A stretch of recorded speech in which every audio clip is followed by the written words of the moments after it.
Yan, ganito guys, at ilalagay sa loob ng kotse, ng bahay, ng CR o ng room. Grabe, ang bango nga. Bango, parang bago, ang sarap ng amoy. Yan, ganito guys. So ilalagay mo lang siya dyan guys, iiwanan mo siya for 10 minutes. Ito guys, kapag mabaho na yung kotse ninyo, yung bahay nyo, yung room, yung CR nyo, napakabisang pampabango guys ng room. Trending to ngayon sa TikTok, grabe, makikita nyo guys, napakarami na nang gumagamit nito. 99.99% antibacterial deodorant guys. Babango yung kwarto mo, babango yung kotse mo, babango yung CR mo. Napakadaling gamitin guys, ganito lang yan. So pipindutin lang natin yan dito. Yan, ganito guys, pipindutin lang siya ng ganito at ilalagay sa loob ng kotse, ng bahay, ng CR o ng room. So ganito guys, pagkapindot, ilalagay mo lang siya dito sa kotse. So ilalagay mo lang siya dyan guys, iiwanan mo siya for 10 minutes. Pero kailangan naka-on ang makina at saka naka-full yung iyong aircon. Yan, naka-full siya, iiwanan mo siya dyan for 10 minutes.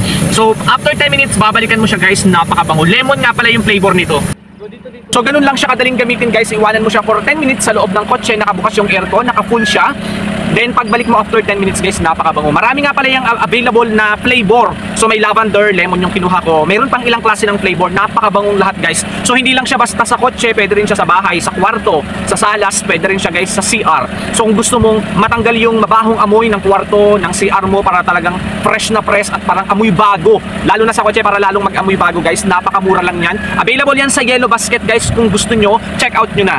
Ay, ang bango nga, ano? Ang bango, grabe. Tapos na guys yung 10 minutes. So, ito na siya. Pagka 10 minutes, kukunin na natin syempre. Grabe guys, ang bango nga. So, yung scent nito guys is lemon tea. 99.99% antibacterial deodorant. Hindi lang siya basta sa kotse, sa bahay, sa kwarto, sa CR. Same process lang nang gagawin nyo guys. Grabe, napakabango, parang balik sa bago yung amoy ng kotse mo. Ganon din sa bahay guys, lalo na pag may mga bisita kayo, diba? Hindi naman maiwasan yung amoy na medyo amoy mabaho, na amoy medyo maumok sa bahay natin, lalo na sa CR, sa kwarto. So, marami siyang available scent guys. Pili lang kayo dyan. Available yan sa Yellow Basket natin. Kung gusto nyo, check out nyo na. Sobrang mura, 100 plus lang yan guys. So, napakabango naman. Sulit na sulit kayo dito. Kaya go check out na.